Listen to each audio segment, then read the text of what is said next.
আমাদের সামাজিক জীবনে ফেসবুকের বা সোশ্যাল মিডিয়ার একটা বিশেষ প্রভাব রয়েছে এবং বর্তমানে যেই সোশ্যাল মিডিয়ার বিস্ফোরণ দেখেন হাজারো হাজারো লাখো লাখো কন্টেন্ট ক্রিয়েটার অনেকে অনেক সফলতা অর্জন করেছে এবং তাদেরকে কপি করে অনেকে এখন নতুন নতুন কন্টেন্ট ক্রিয়েটার এই সেক্টরে আসতেছে। কিন্তু বড় বড় কন্টেন্ট ক্রিয়েটারে যখন আপনি দেখবেন অনেক ভিউ হয় এবং এটাতে প্রায় হাজারো কমেন্ট পড়ে, 10,000, 5,000, 2,000, ছবিতেও এরকম কমেন্ট পড়ে অনেক। কিন্তু কমেন্টগুলো আপনি ওপেন করে দেখেন কি সব অবস্থা, আর 10 সেকেন্ডে follow back, immediately follow back, please follow my page. ভাই এটা কি ধরনের?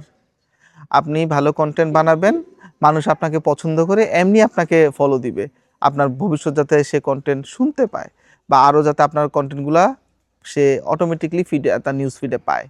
তো সেই জায়গা থেকে আমি আরেকজনকে এভাবে কমেন্ট করে যাবে, এটা তো শোভনীয় না। ফেসবুক তো এইভাবে বলে না।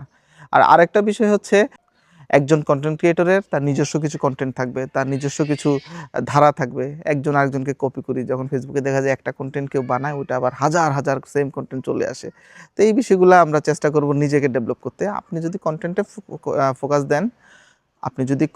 ফোকাস দেন, তাহলে দেখবেন যে আপনার সবাই আপনাকে এমনি লাইক ফলো করবে এবং একটা পর্যায়ে ভিউ বাড়বে এবং ফলোয়ার বেড়ে যাবে। তো আমরা সেই জিনিসগুলোকে পরিহার করব। ধন্যবাদ।